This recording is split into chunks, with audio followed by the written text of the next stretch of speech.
Here's what's coming up tonight. Not funny. Democratic Senator Al Franken becomes the latest power broker accused of sexual harassment. Assaulting me backstage and all the little petty things he was doing to belittle me and how he treated me. Should Franken step down? We'll ask a sex harassment watchdog from Capitol Hill. And House Republicans tout a big win on tax reform. But did they just write off the Golden, Garden, and Empire states? We're New Yorkers. I have a problem with that.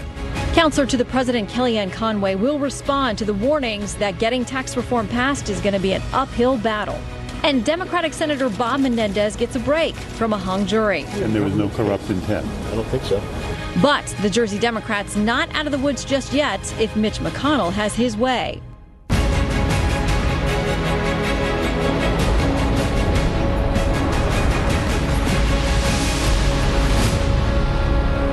Hello and welcome to Fox News at Night. I'm Shannon Bream in Washington. The story that's rocking Democrats from Los Angeles to Washington, Senator Al Franken, a Democrat from Minnesota, is under fire tonight. He's accused of sexually harassing and groping a female media personality. She's decided to speak out. The story breaking amid heightened scrutiny of power brokers from Capitol Hill to Hollywood. And tonight we've got Fox team coverage. Trace Gallagher in Los Angeles, where the story began today, and here in Washington, Chief National Correspondent Ed Henry following rapid fire developments on Capitol Hill. Let's start with you, Trace.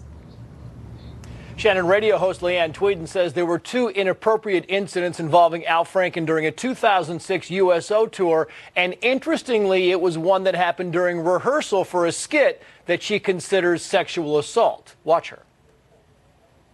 Put his hand on the back of my head and he mashed his face against, I mean, it happened so fast, and he just mashed his lips against my face, and he stuck his tongue in my mouth so fast. I remember I pushed him off with my hands, and I said, if you ever do that to me again, I'm not going to be so nice about it the second time.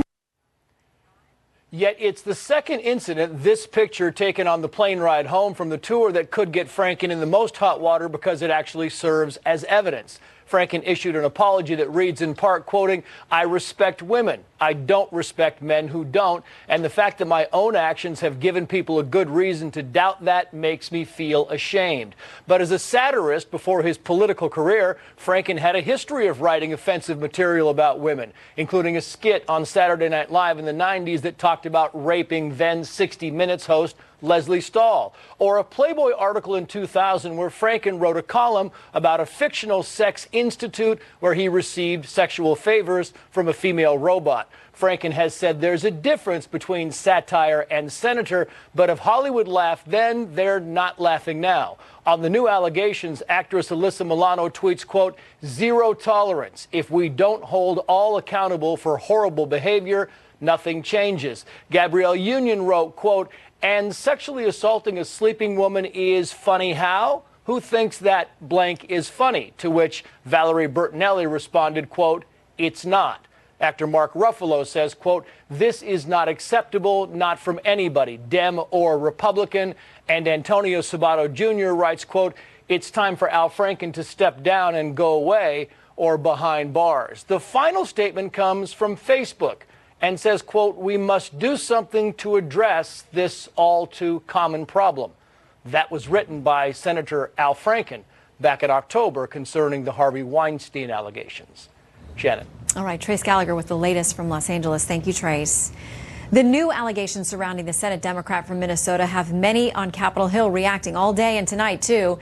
Ed Henry's here to talk to us about what Senator Franken is saying and the latest surrounding a possible ethics investigation now. What can you tell us, Ed? Shannon, great to see you. Democrats have enjoyed watching Republicans twist in the wind over sexual misconduct allegations involving Roy Moore in recent days, a candidate in Alabama. Now the hashtag #MeToo movement has hit an actual sitting senator, and yes, he's a Democrat. As you mentioned, Franken has been leading the charge against Attorney General Jeff Sessions and whether he has testified truthfully and acted appropriately in terms of contacts with Russia. But tonight, as you just heard, it's Franken who is apologizing. 7 years ago on the Senate floor, Franken actually spoke about that very USO tour that we were just talking about and made note of the beauty of the woman who is now his accuser.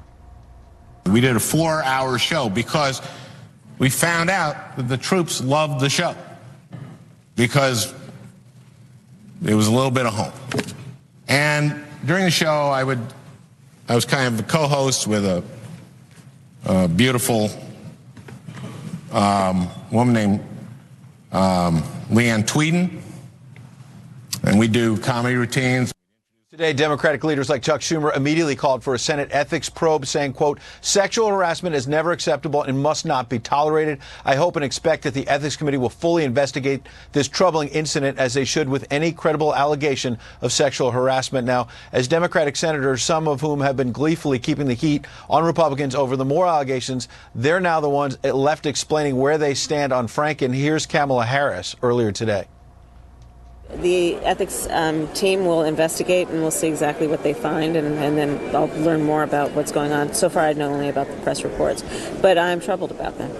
Now, in his statement, Franken said, quote, I'm asking that an ethics investigation be undertaken. I will gladly cooperate. And the truth is, what people think of me in light of this is far less important than what people think of women who continue to come forward and tell their stories. They deserve to be heard and believed. But Politico reporting tonight, top Democrats and Republicans already whispering the senator may have to resign, particularly because of that photo that Trace was talking about that suggested he was, in fact, groping Leanne Tweeden. Shannon?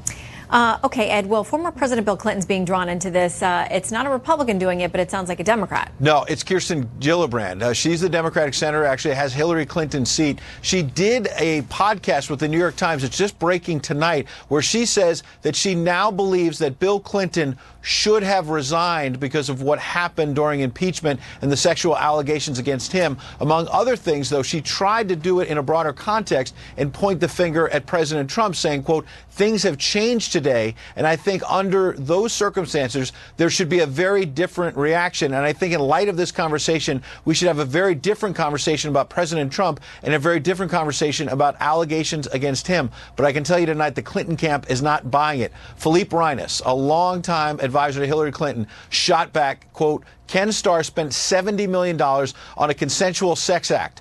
The Senate voted to keep President of the United States, Bill Clinton, but not enough for you, Senator Gillibrand. Over 20 years, you took the Clintons' endorsements, money, and seat. Hypocrite. Interesting strategy for 2020 primaries. Best of luck. I think this shows us two things, Shannon. Remember, this is happening just a few days after the Donna Brazile book came out. People in the Democratic Party turning on the Clintons, but it also shows you now have Democrats fighting Democrats over these allegations. Yeah, and beyond Franken, it appears to be headed to the Senate's ethics investigation on someone else, on totally separate allegations. Yeah, that's right. Bob Menendez of New Jersey. He had sort of a split decision today, Shannon, on allegations of bribery after feeling the sting of being one of only 12 senators to be indicted ever in American history. Yes, Menendez got some measure of vindication today as a mistrial was declared because jurors were deadlocked, and he grew emotional as he asked where he can go to get his reputation back after surviving this multi-year federal probe and avoiding prison time. But the bad news is Senate Republican leader Mitch McConnell immediately declared, quote, his trial shed light on serious accusations of violating the public's trust as an elected official, as well as potential violations of the Senate's code of conduct. I'm calling on the Senate Ethics Committee to immediately investigate Senator Menendez's actions, which led to his indictment. So any of the evidence from the trial can be used by the Ethics Committee now, which has a completely different burden of proof. They do not have to prove he broke the law. They could show misconduct either around Menendez's relationship with a Democratic fundraiser, and as our legal analyst, Judge Andrew Napolitano, noted earlier in a special report, the ethics panel also could delve into unverified allegations that Menendez has denied about involvement with underage girls in the Dominican Republic. At best, all of this hangs over his 2018 re-election bid. At worst, it could lead to his expulsion from the Senate. We've heard that about Roy Moore if he's elected. Now the question is being raised about Bob Menendez, Shannon. They're going to be busy in that ethics committee up there in the Senate. All right, Ed Henry, thank you. Well, the Al Franken controversy erupting right on the heels of a hearing on sex harassment on the House side of Capitol Hill. Republican Congresswoman Barbara Comstock was there. She joins us now with reaction to all of the allegations against Senator Franken and beyond. Good to have you with us tonight. Good to be with you, Shannon. Now, I understand you have a connection with his accuser, Leanne Tweeden, as well. At one point, was she she was a constituent of yours, or? Oh, she does. She did go to Osborne High School and lived in the Manassas area, which is in my district now. I did not know her, but when we saw the story today, we saw that's where she was from. What do you make of this? I mean, it's so many years later, but it seems like sort of these conversations have now sparked the floodgates for people to come out and share their stories. I think, with Bill Cosby, with Harvey Weinstein, with Roger Ailes, and I knew one of the victims there, and now with this, I hope the focus really stays on the victims and on the women, because you hear a lot of pain when you talk to them. There was somebody just here on an earlier show that I was speaking to who has spoken out now, and she's now a lawyer, but she was a younger girl when she was there, and she didn't have the voice or feel confident to do it then. She's speaking out now. There are people who experienced this 2 decades ago who are afraid to come forward because everyone goes to their corners, and depending on who you're saying it about, people don't want to believe it. So I think it's important that we take this time to really, what we're trying to do in Congress is change and beef up our policies. We're going to make mandatory training, have much more aggressive in-person universal uniform training. We've had Congresswoman Jackie Spear, who herself experienced this when she was sexual harassment when she was in the California State House, has a bill that she's drafted. Congressman Bradley Byrne, who was a labor lawyer by trade, came out with a lot of great ideas that we are now incorporating and putting together. We're going to have more hearings on best practices and how we can really protect these young women, because the predators target younger women often, right, and people who can't fight back, or people who are in a position and vulnerable. So I think those of us who are in a position who aren't vulnerable or who can speak out, we need to be their voices. We had a young woman, she was on Laura Ingram's show last night, who was a staffer on Capitol Hill. Here's a little bit of her story and what she said happened to her. As a young woman, your instinct is fight, flight, or freeze. And my instinct was to run. And I tried to get away from the situation by moving to another office.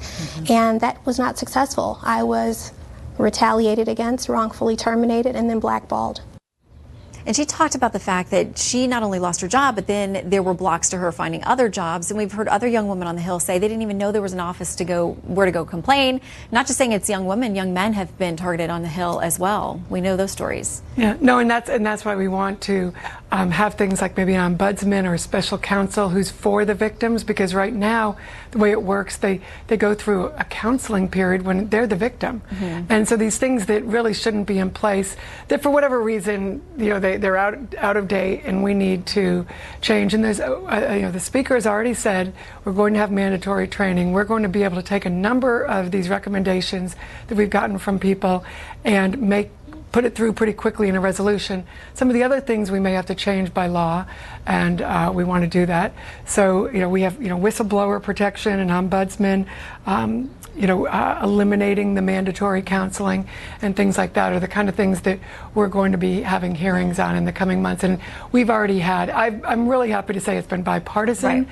A lot of men came up to me after I relayed the story about, and I do want to make it clear because some people misunderstood that I knew who the member or the victim was. I don't know who the member is, except that it's a male who serves in Congress now, but it was told to me by a trusted source who knew the victim and said she didn't want to come forward when the incident happened to her. He went to the home to bring them documents. He exposed himself, came to the door in a towel.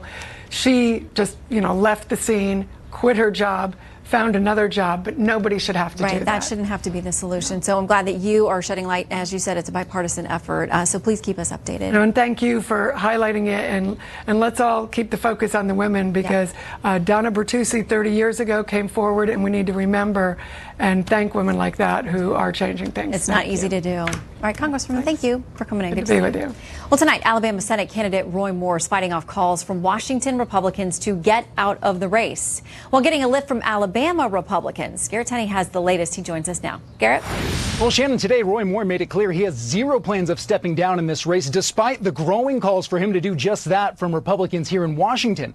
At a rally in Birmingham this afternoon, Moore said there has been no evidence to support the claims by 4 women that he sexually harassed or assaulted them. The former judge then went on the offense, blasting those in Washington who are calling for him to leave the race. This is an effort by Mitch McConnell and his cronies to steal this election from the people of Alabama, and they will not stand for it. Well, I want to tell you who needs to step down. That's Mitch McConnell. After the rally, Moore held a press conference but ended up walking off stage when all of the questions were about the sexual assault allegations. 5 other women have now come forward as well, claiming Moore either dated or tried dating them when they were in their teens or early 20s, and he was in his 30s. Despite the growing number of allegations and pressure for Moore to step aside, though, the Alabama Republican Party is standing by their man. In a statement, Chairwoman Terry Lathan said in part, Judge Moore has vehemently denied the allegations made against him. He deserves to be presumed innocent of the accusations unless proven otherwise. He will continue to take his case straight to the people of Alabama. Alabamians will be the ultimate jury in this election, not the media or those from afar. At this point, though, it does not look good for Roy Moore's campaign. After trailing by nearly double digits a month ago, Democrat nominee Doug Jones is surging in the latest Fox News poll of likely voters in Alabama's Senate race with an 8-point lead over Moore. That trend is why Republican leaders in Washington are desperately searching for any way to hold on to Alabama's Senate seat. One idea that's being discussed is asking the state's outgoing senator, Luther Strange, to resign before next month's election so that Alabama's governor could then cancel or postpone the special election until another candidate is found. But today, state officials poured some cold water on that idea and told us it's not even clear if it would be legal for the governor to do that. Governor Ivey will not call a special election to interrupt the system that is already ongoing. We've already had a primary. We've already had a runoff. The general election is scheduled in 26 days. GOP leadership is desperate to hold on to Alabama's seat because they've had a hard enough time passing big pieces of legislation with 52 Republicans in the Senate. If they lose one more, it'll make their job that much more difficult. Shannon? Sure will. All right, Garrett Tenney, thank you very much. Coming up, Fox News politics editor Chris Steyerwald explains why, despite all their tough talk, lawmakers might not be able to do much about Al Franken or Roy Moore. And later we'll be joined by counselor to the president, Kellyanne Conway, who tells us why the president thinks the Senate is ready to finish the job on tax reform by the new year. Stick around. Senators Franken and Menendez facing potential ethics probes, and the Senate trying to pull out all the stops to prevent Judge Roy Moore from ever reaching the august body, as they call it. But with such characters holding or seeking power, our next guest says it's no wonder the American people have such low confidence in government. Fox News politics editor Chris Steyerwald is here with us now.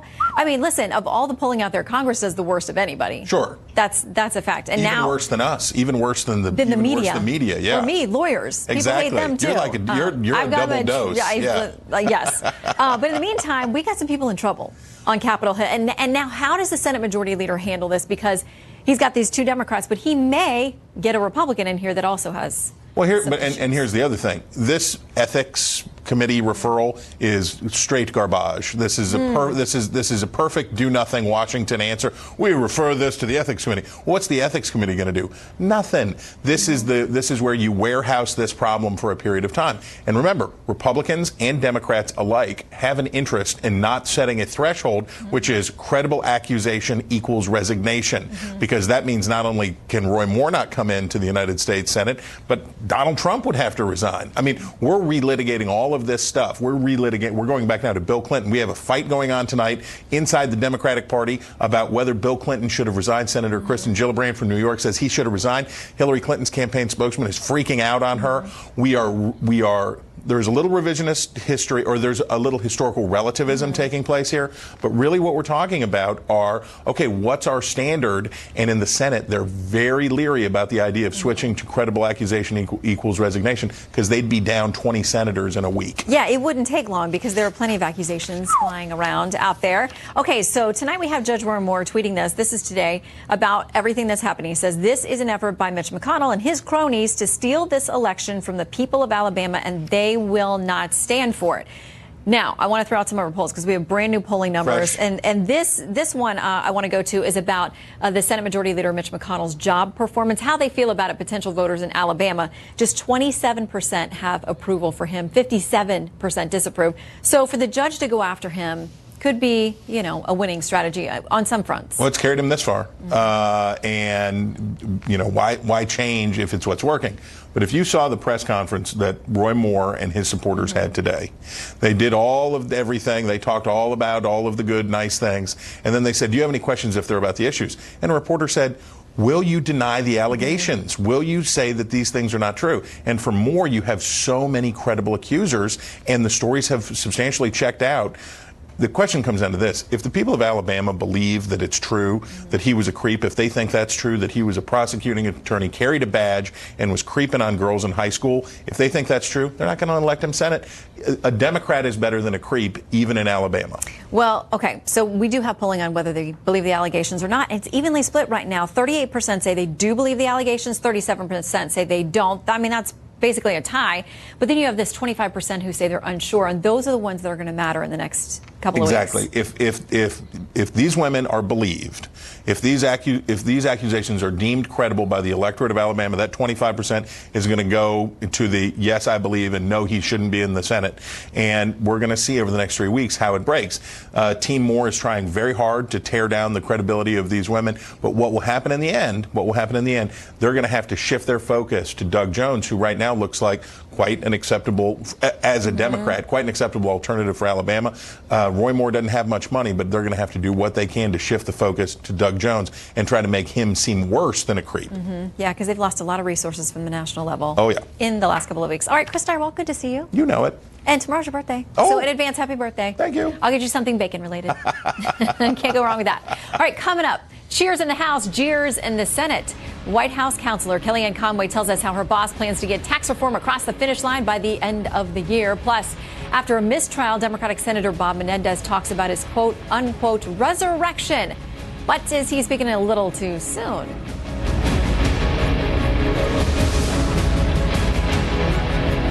Is now up to the Senate. An ambitious tax overhaul crossing the first major hurdle with a 9-vote cushion in the House. Here's what the House bill would do. It permanently lowers the corporate tax rate to 20% from 35%. It drops the number of personal income brackets from 7 to 4. Top filers would pay 39.6%. Middle class would pay 12% and 25% depending on income. The biggest controversy at the moment is over the state and local tax deduction. It would be eliminated. That would hit high tax states like New York, New Jersey, and California. Chief Congressional Correspondent Mike Emanuel now on the serious questions surrounding the Senate bill. Enough giving in. Let's start to reclaim our future right here in this moment, in this chamber. In this moment, let's pass this bill. A passionate appeal from Speaker Paul Ryan, who has worked on tax reform his entire career. The bill is passed. House lawmakers passed Tax Reform 227 to 205. It passed the House after a pep talk from President Trump. Tax is going really well. Thank you very much. Democrats see an ulterior motive for the president's exuberance. You can certainly understand why he's coming to the Capitol today, just to say thank you. Thank you for the $1 billion plus that is estimated to go to the Trump family under this bill. 192 Democrats voted against the tax plan. 13 Republicans voted no, almost all from high-tax states, California, New Jersey, and New York. I cannot allow the people of New York and the people of my district to become collateral damage in a federal tax reform bill. We've got a long road ahead of us, and we have a timeline to get this done by the end of the year. We have the Senate right now working on doing this. We're excited about going through the legislative process, going to conference, getting this done, making this bill even better. One challenge is already Wisconsin Senator Ron Johnson says he's a no because he believes the tax package would favor corporations over other businesses. I was asked, can you support the current Senate version? I wouldn't vote for it. It's just that simple, but doesn't mean I don't want to vote for a real solution. Maine Senator Susan Collins has expressed concerns about GOP leaders mixing scrapping the Obamacare individual mandate as part of tax reform. Retiring Senators Bob Corker of Tennessee and Jeff Flake of Arizona have said they're worried about the impact on the nation's debt. And Arizona Senator John McCain surprised everyone by being the vote to kill, repeal, and replace of Obamacare this summer. Passing tax reform is the single most important thing we can do right now to support those left behind by the Obama economy. Most Republican sources believe Senator Johnson and the others can get to yes, but there is very little wiggle room or margin for error in a 52-48 Senate. Shannon? All right, Mike Emanuel on Capitol Hill. Thank you, Mike. The future of the United States Senate has been potentially hanging in the balance over the last several weeks. In a federal courtroom in New Jersey today, the federal corruption trial of Robert Menendez ended in a hung jury. Here's David Lee Miller reporting from Newark. Supporters cheered as New Jersey Democratic Senator Robert Menendez exited federal court in Newark. Minutes earlier, a judge declared a mistrial in a case that has dragged on for 11 weeks and that could have sent the senator to prison for decades if convicted of 12 criminal charges, including bribery, conspiracy, and making false statements on his Senate financial disclosure form. Today is Resurrection Day. Judge William Walls declared a mistrial after members of the jury sent him a note that said they could not reach a unanimous decision on any of the charges. The way this case started was wrong. The way it was investigated was wrong. The way it was prosecuted was wrong. Prosecutors alleged that Menendez did political favors for his longtime friend, Florida eye doctor Dr. Salomon Melgen, and in return, Melgen provided the senator with free luxury travel and more than $750,000 in contributions that benefited his run for re-election. The defense said it was not a case of bribery, but one friend doing favors for another. After 30 hours of deliberations, the jury was split 10-2 in favor of acquittal. Most jurors said the prosecution failed to make its case. It was a victimless crime, I think, and it was a crime where it was an email trial. And I just didn't see the smoking gun. Menendez broke down in tears, thanking his family for standing by him during the ordeal. But he also cautioned those who did not support him. To those who were digging my political grave so that they could jump into my seat, I know who you are, and I won't forget you. Senator Menendez's legal problems might not be over. The Justice Department has not decided if it is going to retry the case. Senator Mitch McConnell, meanwhile, is calling on the Senate Ethics Committee to look into Menendez's actions resulting in his indictment. Shannon? David Lee Miller, thank you. Coming up, Donald Trump dropped by Capitol Hill today, helping to push tax reform in the House over the finish line. But what about those roadblocks in the Senate? Counselor to the president, Kellyanne Conway, joins us next with Inside Scoop from the White House.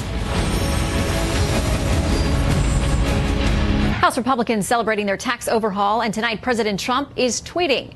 Congratulations to the House of Representatives for passing the Tax Cuts and Jobs Act, a big step toward fulfilling our promise to deliver historic tax cuts for the American people by the end of the year. But the president may have some trouble in the Senate from his own party. They've gotten in the way of some key legislation in the past he's tried to get passed. Counselor to the president, Kellyanne Conway, joins us now. Good to see you tonight, Kellyanne. Thank you, Shannon. Congratulations on your show. Thank you very much. All right, so let's start. Not surprisingly that the Democrats would be opposed to what you're trying to get done with taxes. Here is a little bit of what Ron Wyden had to say about how he thinks this is going to play out.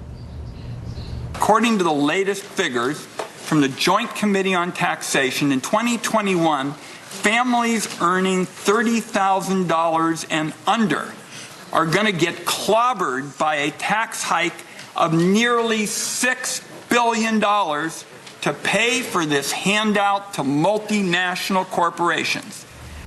And he goes on from there, again, citing numbers from the Joint Taxation Committee. What do you make of that?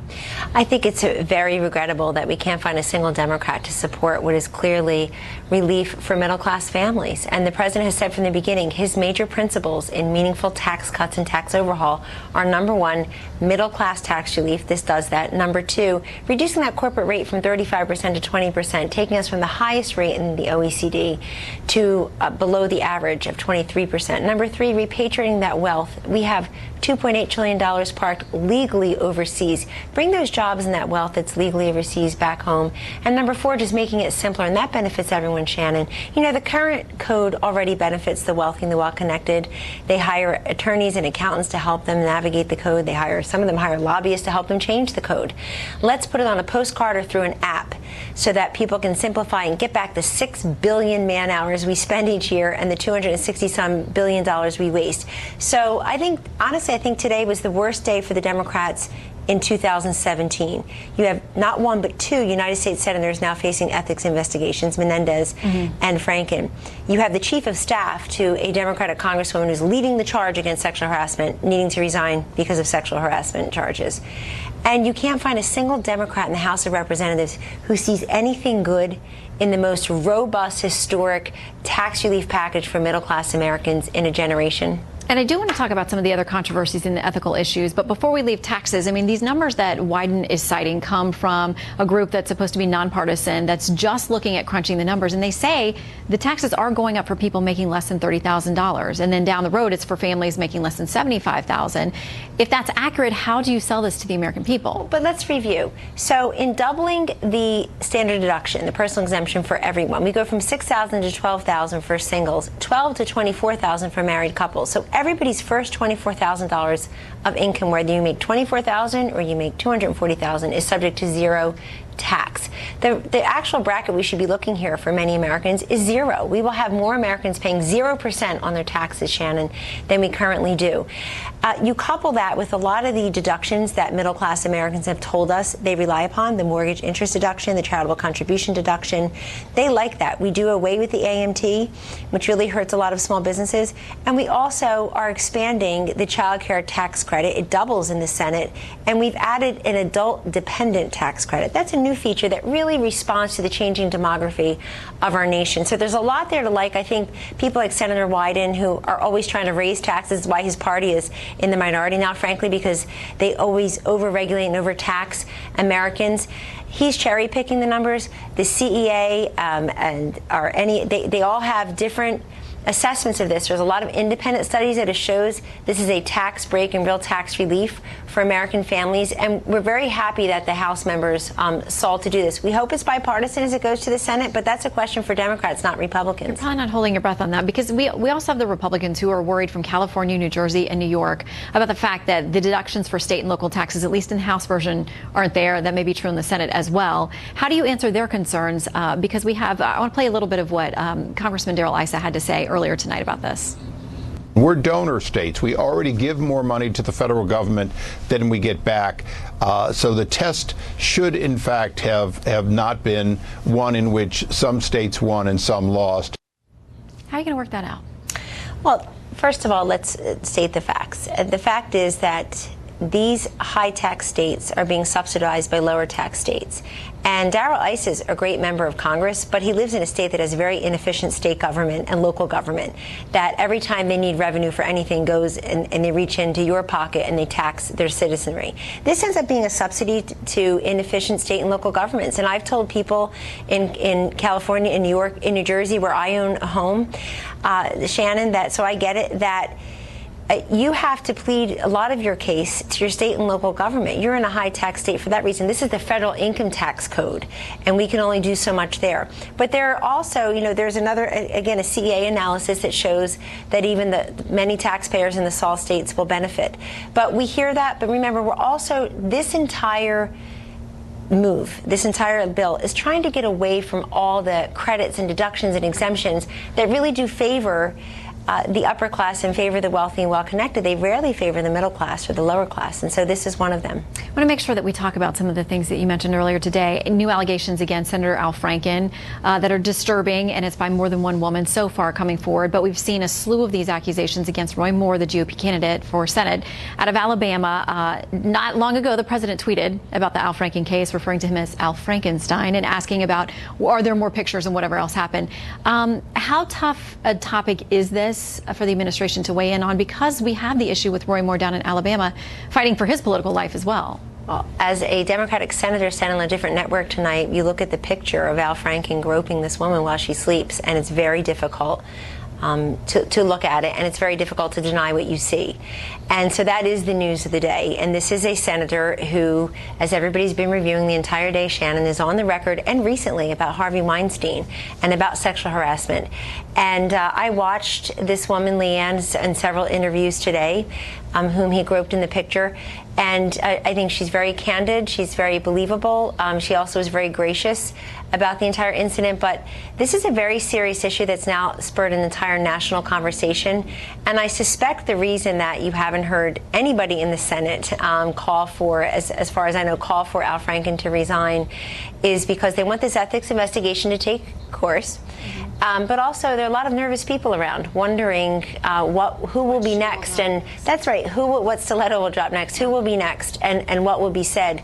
But this is a very important moment of inflection, I think, for the Democratic Party, to already in the minority because they're wrong on the issues, and now to have 2 United States senators from Minnesota and New Jersey facing ethics investigations as of today. Bob Menendez faced an indictment on criminal charges. Now he'll be investigated by the Ethics Committee in the Senate. I think we've got to do better than some of these members. We're a huge country of 330 million people. This is the best we can do for our representatives. Certainly a conversation to be had across party lines, and it's an important one. So, Kellyanne, thank you for joining our conversation tonight. Good to see you. Well, coming up, our next guest suspects Al Franken's days may be numbered. She's going to explain why the former comedian is a game changer for Capitol Hill next. Plus, find out where you have to go for the incredibly popular Trump cheeseburger. But prepare for long lines if you want one. Stick around.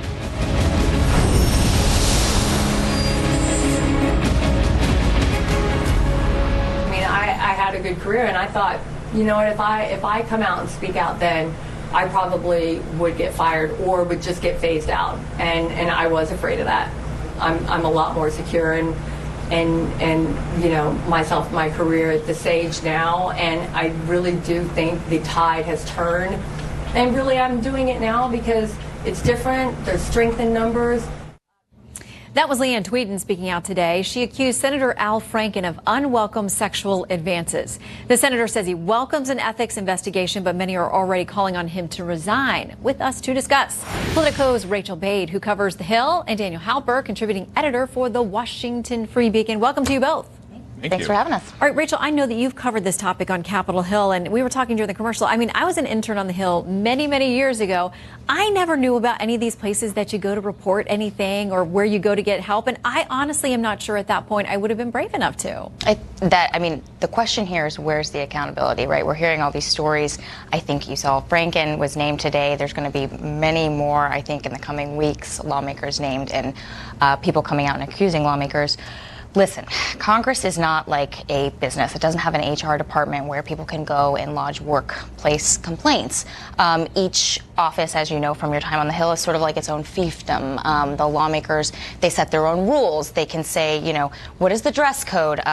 You know, what is the leave policy? I heard a story about a chief of staff who would time staffers in their bathroom breaks and would yell at them if they took too long and say you had to, you know, eat at your desk. So that matters when something like sexual harassment happens and people say, where do I go? And everyone on the Hill, almost everyone, says they don't know where to go, and that's a big part of the problem. Yeah, and I know we had Congresswoman Comstock on earlier, and she said, you know, there's a lot of bipartisan work going on right now to come up with much more concrete pathways and solutions so there aren't those same kinds of questions. Daniel, while that's getting worked out, I know that you think public shaming is a way to get a lot of these people's attention. Yeah, I mean, look at Al Franken. He's obviously embarrassed. I don't know what his fate will be, but he is paying a price for it. And ultimately, I mean, look, there should be certain ways, obviously, if you are sexually harassed on Capitol Hill, to deal with it and to you know, so ferret it out. But it is a democracy. These people are elected. They are ultimately accountable to the voters. And I think, you know, transparency is sort of the ultimate accountability tool. And just knowing, hearing people's stories, I think voters will have it in each district across the nation, in each state, will have an ability to make a decision that will hold some people accountable. Of course, it might be disheartening to others when other people get elected or re-elected. I mean, and that's kind of what we're watching play out in Alabama now. We had a poll that we showed a little bit earlier that when people were asked there in Alabama, potential voters, how they feel about the accusations, and it was evenly split between those who believe them and don't believe them, with this 25% left over who said, they're really not sure. So there's no way to try these cases in a court of law before the December 12th election, Rachel. I mean, it really is now up to what voters, their perception is of these different women and the denials by the candidate. Yeah, I think Republicans in Washington have certainly come down on a certain side, and that is they believe the women. We've talked to a lot of Senate Republicans who want this guy to drop out and are calling for him to do so publicly. They're taking away campaign money, not funding, you know, his campaign and not working to raise money for him anymore. and potentially talking about a write-in campaign. But Alabama ultimately will decide. So, yeah, you're right. It's too late to take him off the ballot. He's clearly not stepping it down, and we have seen him dip in the polls, but 3 weeks is a long time for things to change. So we'll just have to see who people believe. Well, it is. And, you know, there's this talk that if he does somehow get elected, and he's got a ton of support down there, that the Alabama GOP steering committee said today they're staying with him. And a lot of voters feel the same way. If he makes it here, though, Daniel, quickly, we're already hearing that they want to pursue an ethics investigation potentially of him. There's a way to get him expelled from the Senate. Yeah, or not to seat him to begin with. Yeah, there's a way not to. I think, and you see this with the Franken accusations today as well. There's a lot of senators, perhaps because of their own histories, I don't want to indict all of them, but they're unsure how to deal with this because they know that how they deal with these first ones that come forward will set standards that will have to be applied later on. And so you can see how calling for an ethics investigation is like a way to punt the can down the road. At least by a some bit. time. Yes. Right. Rachel and Daniel, good to see you both tonight. Thank you. Thank you. It's not going away. All right, stick around for Night Court. We'll be right back.